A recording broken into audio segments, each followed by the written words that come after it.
একটু হালকা পড়ালেখায় কাঁচা, তাদেরকে ভালো একটা মার্কের প্রতিশ্রুতি দিয়ে তাদের ইজ্জত লুটে নেন, তাদের দুর্বলতা ব্যবহার করেন। আপনাদের মতন টিচারের জন্য এরকম হাজার হাজার ছাত্রীর ইজ্জত নষ্ট হচ্ছে।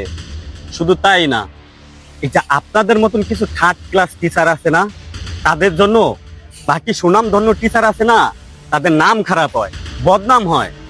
আর শুধু টিচারদের না, যারা গার্ডিয়ান আছে তাদেরও চিন্তা বেড়ে যায়।